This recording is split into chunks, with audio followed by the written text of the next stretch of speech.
जब भी हम काले धन की बात करते हैं, स्विस बैंक का नाम उसके साथ डेफिनेटली जोड़ा जाता है। बट क्या स्विस बैंक का मतलब काला धन ही है या फिर ये अकाउंट जो है फेमस है जो सर्विसेज दी जाती हैं? आज इस वीडियो में हम इस बात की तह तक पहुंचेंगे। हेलो स्टूडेंट्स, वेलकम टू चर्ल academy. My name is Shubhangi Singh और आज हम बात करने वाले हैं कि क्यों स्विस बैंक्स फेमस है ब्लैक मनी के लिए और क्या सिर्फ यही रीजन है कि मैक्सिमम वेल्दी लोग अपनी private information related to finances Swiss bank accounts में रखते हैं, अपना पैसा स्विस बैंक अकाउंट्स में रखते हैं, या फिर और भी कोई रीजन एसोसिएटेड है यहाँ पे। अगर हम स्विस बैंक की बात करें तो ये ग्लोबली रिनोन्ड है, ये जाने जाते हैं सिर्फ अपनी फाइनेंशियल सर्विसेज के लिए नहीं, बट जो प्रिवेसी देते हैं इन फाइनेंशियल सर्विसेज के साथ मनी को और उससे रिलेटेड इंफॉर्मेशन को प्रोटेक्ट करने के लिए, उसके लिए भी काफी फेमस है। और अगर हम बात करें स्विस बैंक्स की तो इनका ब्लैक मनी से जो ताल्लुकात है वो काफी पुराना है। हिस्टोरिकली स्विस बैंक्स जो फेमस रहे हैं वो इसलिए रहे हैं कि ऐसा कहा जाता है कि वहां पे हार्बर किया जाता है ब्लैक मनी, यानी कि वैसा धन जो कि डिक्लेयर्ड नहीं है, जो कि टैक्स नहीं है, और यहाँ के जो पॉलिसीज हैं उनके अंतर्गत इनको प्रोटेक्ट भी किया जाता है। तो यहाँ पे जो बदनाम हुआ है स्विस बैंक वो सिर्फ काले धन की वजह से हुआ, बट यहाँ पर स्विस बैंक की जो क्वालिटीज है वो सिर्फ हार्बरिंग ब्लैक मनी तक लिमिटेड नहीं है। अब अगर हम बात करें स्विस बैंक्स के बारे में तो एक लीगल फ्रेमवर्क है स्विट्जरलैंड में जो कि सीक्रेसी प्रोवाइड करता है जो भी फाइनेंशियल अकाउंट्स है जो यहाँ पर रहते हैं, और ये दिया गया है बाय 1713 रेगुलेशन, जिसके तहत किसी भी तरह की कस्टमर इंफॉर्मेशन किसी को भी डिस्क्लोज नहीं की जाएगी।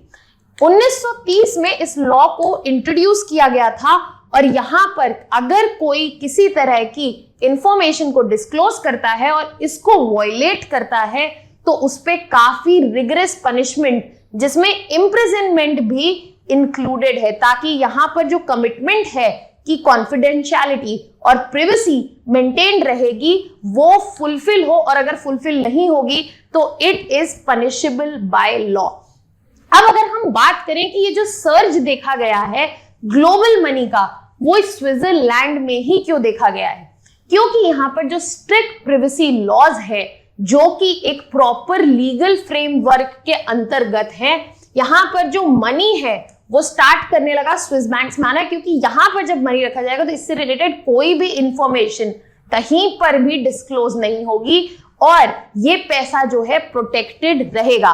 और साथ ही साथ यहाँ पर एक बड़ा फैक्टर है जो पॉलिटिकल न्यूट्रलिटी देखी गई है स्विट्जरलैंड कंट्री की। स्विट्जरलैंड एक स्टेबल इकोनॉमी है, साथ ही साथ इसका कोई भी लड़ाई झगड़ा नहीं है किसी भी कंट्री के साथ, एक काफी काम क्वाइट न्यूट्रल कंट्री है जहां पर ये इंडिविजुअल्स जो अपने एसेट्स को संभाल कर रखना चाहते हैं या फिर टैक्सेशन से बचना चाहते हैं, स्पेशली बिना गवर्नमेंट इंटरफेरेंस के लिए, उनके लिए एक प्रेफर्ड चॉइस, एक सेफ हेवन बन गया है स्विट्जरलैंड के बैंक्स।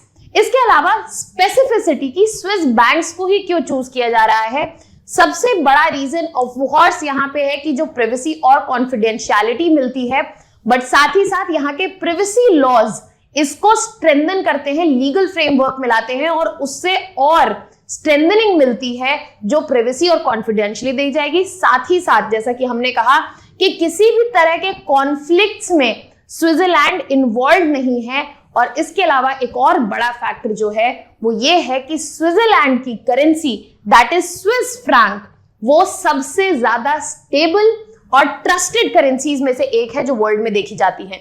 इस वजह से यहाँ पर जो अपील है वेल्दी इंडिविजुअल्स और फैमिलीज के लिए कि वो एक अच्छी जगह, स्टेबल जगह जहां पे उनके पैसे का लॉस ना हो, उनकी इंफॉर्मेशन जो है प्रोटेक्टेड रहे, कॉन्फिडेंशियल रहे, और साथ ही साथ कहीं पे गवर्नमेंट इंटरफेरेंस हो तो वो इंफॉर्मेशन डिस्क्लोज ना की जाए।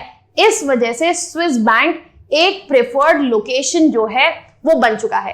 अब क्या स्विस बैंक अकाउंट कोई स्पेसिफिक इंडिविजुअल खोल सकता है या कुछ स्पेसिफिक क्राइटेरियाज है? जी हाँ, यहाँ पे कुछ स्पेसिफिक क्राइटेरियाज गिवन है जिनके तहत कोई इंसान एक अपना स्विस बैंक अकाउंट खोल सकता है जिसमें बेसिक मिनिमम डिपॉजिट फिक्स्ड है, जहां पे 100,000 स्विस फ्रैंक्स की अगर हम बात करें, जिसको हम कह सकते हैं 10 लाख स्विस फ्रैंक्स, और अगर हम बात करें इंडियन करेंसी के टर्म्स में तो ये ऑलमोस्ट 9 करोड़ रुपए के बराबर है। साथ ही साथ जो इंडिविजुअल ये स्विस अकाउंट खोल रहा है वो कम से कम 18 साल का होना चाहिए और उसके पास प्रॉपर वैलिड पासपोर्ट और प्रूफ ऑफ इनकम या एम्प्लॉयमेंट होना चाहिए, ताकि ये जो पैसा यहां पर डिपॉजिट हो रहा है वो किसी पर्टिकुलर मनी लॉन्ड्रिंग एक्टिविटी या गलत कामों के थ्रू नहीं है।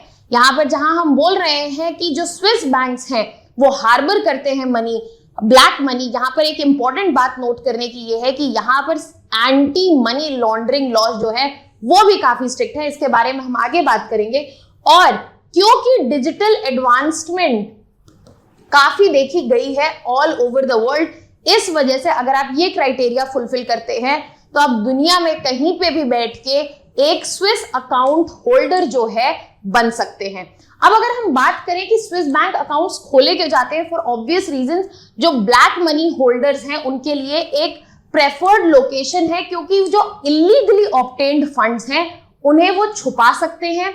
साथ ही साथ कुछ ऐसे इंडिविजुअल्स जिनको अपनी इंफॉर्मेशन को प्राइवेट रखना है, कॉन्फिडेंशियल रखना है, उनके लिए भी Swiss bank accounts is a preferred choice. इसके अलावा इंडिविजुअल्स जो कि अनस्टेबल कंट्रीज से, जिनका इकोनॉमी अनस्टेबल है, करेंसी क्रैश कर सकती है, वो प्रेफर करते हैं कि अपनी वेल्थ जो है वो उस इकोनॉमी के बैंकिंग सिस्टम में ना रख के एक ऐसे बैंकिंग सिस्टम में रखें जो कि स्टेबल है। सो उन लोगों के लिए, जैसे कि एग्जाम्पल के तौर पर अगर हम बात करें तो सीरिया एंड यमन जैसी जो इकोनॉमीज हैं वो अनस्टेबल कंट्रीज है, तो यहाँ के लोग नेशनल बैंकिंग सिस्टम पे भरोसा नहीं कर पाते सेफ्टी और सिक्योरिटी के लिए, और वो अपना पैसा स्विस बैंक में डालते हैं। तो यहाँ पर हमने कुछ रीजंस देखे कि क्यों लोग जो है प्रेफर करते हैं स्विस बैंक अकाउंट्स को। साथ ही साथ हमने ये भी समझा कि कैसे खोला जा सकता है एक स्विस बैंक अकाउंट और कौन होल्ड कर सकता है स्विस बैंक अकाउंट।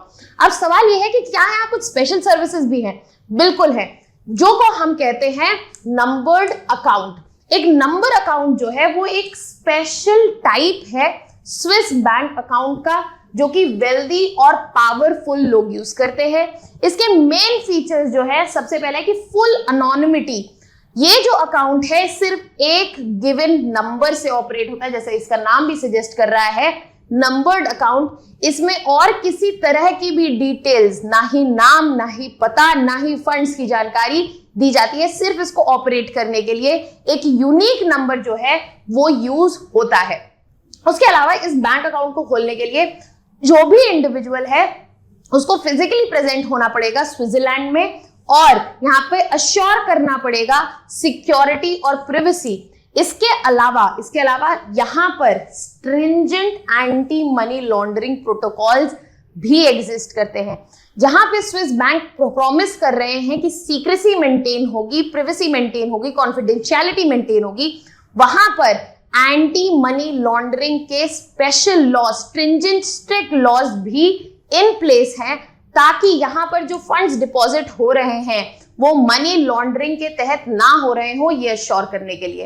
अब अगर हम बात करें तो क्या इंडिविजुअल्स को, जो ये स्विस बैंक अकाउंट होल्डर्स हैं, इनको जो इंटरेस्ट रेट मिलता है, क्या इनको फायदा मिलता है उससे? जी नहीं, बिल्कुल भी नहीं। रादर इनको नेगेटिव इंटरेस्ट रेट देना पड़ता है। मतलब कि इन्हें अपने पॉकेट से पैसे देने पड़ेंगे, क्योंकि वहां पर इनका जो पैसा है वो सेफली मेंटेन हो रहा है। तो यहाँ पर यूजुअली नेगेटिव इंटरेस्ट रेट देखे जाते हैं। और इसके अलावा जो स्टेबिलिटी है स्विट्जरलैंड और स्विस फ्रैंक की और अप्रिसिएशन है, इसको एक अट्रैक्टिव ऑप्शन बनाता है लोगों के लिए, क्योंकि यहाँ पे जो ये नेगेटिव इंटरेस्ट रेट में लूज आउट कर रहे हैं वो इजिली गेन कर सकते हैं जब स्विस फ्रैंक, जो स्विट्जरलैंड की करेंसी है, वो अप्रिशिएट करती है, जब उसकी वैल्यू बाकी करेंसी के टर्म्स में बढ़ती है। अब यहाँ पर जो ये यूनिक सर्विसेज दी गई है नंबर्ड अकाउंट की, उसके अगेंस्ट एक सर्टेन नेगेटिव इंटरेस्ट देना पड़ता है, बट वो भी एक बड़ा नुकसान नहीं है, क्योंकि स्विस फ्रैंक जो है एक स्ट्रॉन्ग करेंसी है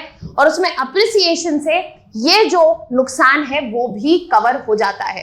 अब हमने बात की थी कि एंटी मनी लॉन्ड्रिंग लॉज जो है काफी स्ट्रिंजेंट है, इवन दो यहाँ पे अकाउंट्स में प्रिवेसी और कॉन्फिडेंशियलिटी अश्योर्ड है, यहाँ पर एक रिगरस वेरिफिकेशन प्रोसेस फॉलो किया जाता है और मेक श्योर किया जाता है कि ये जो पैसा आया है वो मनी लॉन्ड्रिंग से नहीं आया। तो यहाँ पे एंटी मनी लॉन्ड्रिंग पॉलिसी जो है एग्जिस्ट करती हैं।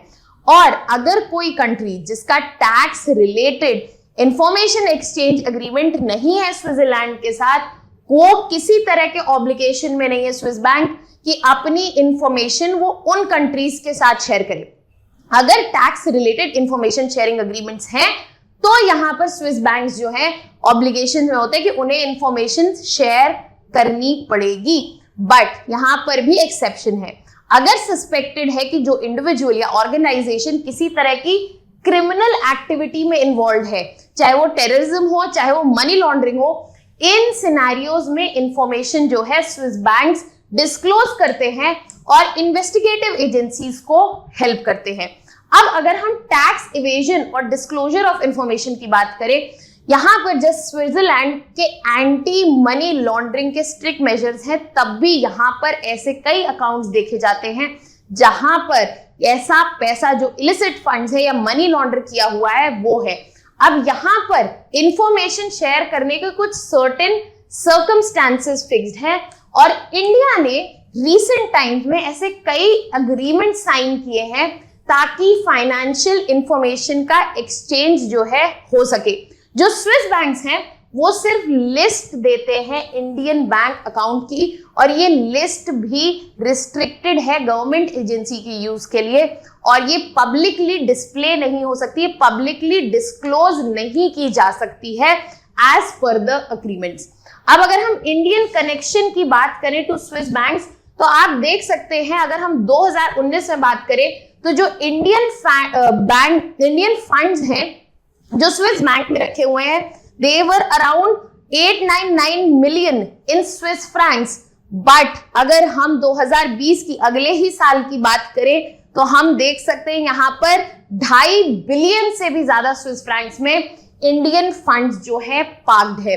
तो यहाँ पर ऐसा नहीं है कि जो इन एग्रीमेंट्स का इफेक्ट है वो देखने को मिल रहा है, इन एग्रीमेंट्स का इफेक्ट जो है वो लिमिटेड है। और पहला एग्रीमेंट अगर हम बात करें मेजर एग्रीमेंट 2018 में साइन किया गया था जहां पे इंफॉर्मेशन शेयरिंग की बात हुई थी स्विट्जरलैंड से। As part of this agreement this deal Indian authorities को लिस्ट मिली थी 75 इंडिविजुअल्स की जो कि सस्पेक्टेड थे कि वो अपने एसेट्स जो है स्विस बैंक में छुपा रहे हैं।